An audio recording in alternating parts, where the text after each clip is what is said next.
আসসালামু আলাইকুম। কেমন আছেন সবাই? আজকে আমার বাজিঘর পাখি সম্পর্কে কিছু বলতে চাই। আমার পাখিগুলো আনার পর থেকে কেমন জানি দুর্বল ছিল।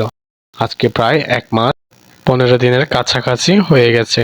আমার পাখি, মেয়ে পাখিটা বাসায় সবসময় থাকে এবং ছেলে পাখিটা সবসময় খাবার নিয়ে ওকে খাইয়ে দেয়।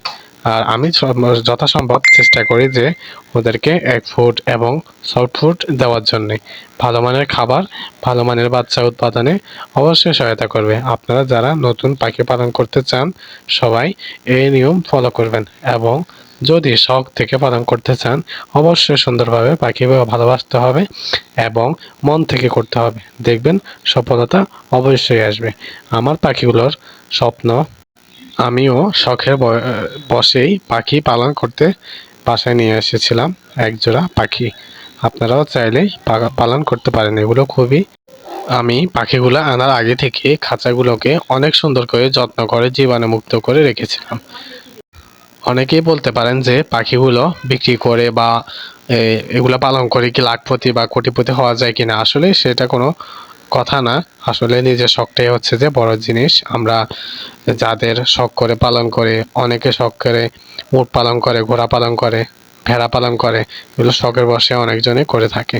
এগুলো আসলে টাকার দিকে কোনো দিক দেখা হয় না। আমরা যারা শখ করে পালন করতে চাই, বাজিঘর পাখি, লাভ বার্ড, মিউটেশনগুলো অনেক ভালো হয়। আর যারা বাসায় পালন করতে চান তারা এরকম পাখিগুলো নিলে অনেকটাই ভালো এবং সুবিধা।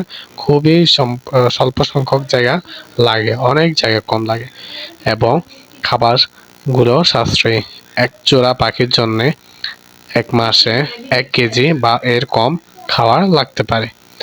আর এর পাশাপাশি বাজিঘর পাখি সাধারণত সর্বোচ্চ ১০ থেকে ১২টা ডিম করে এবং সর্বনিম্ন একবারে নতুন অবস্থায় হলে বাজিঘর পাখি সাধারণত ৩ থেকে ৪টা ডিম পারতে পারে। হয়তোবা যদি যত্ন ভালো না থাকে তাহলে হয়তোবা ডিম থেকে বাচ্চা ফোটাও সম্ভব হয় না অনেক সময়। এতে আফসোস হওয়ার কোনো কারণ নেই। অবশ্যই যত্ন নিলে ভালো বাচ্চা এবং ভালো ফলাফল অবশ্যই পাবেন। যতটুকু পাখির জন্য আপনি করবেন ততটুকুই আপনাকে ফিডব্যাক দিবে।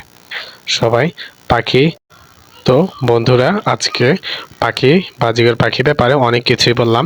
ইনশাল্লাহ আরও অনেক কিছু জানতে পারবেন। চ্যানেলের সাথে যুক্ত হন এবং লাইক, ফলো, সাবস্ক্রাইব করে পাশে থাকবেন। ধন্যবাদ সবাইকে। পাখির প্রয়োজনীয় সংক্রান্ত সমস্যা এবং পাখি সংক্রান্ত জানতে চাইলে অবশ্যই মেসেজ করবেন, ইনবক্স করবেন আর চ্যানেলটিকে সাবস্ক্রাইব করে পাশে থাকবেন। ধন্যবাদ।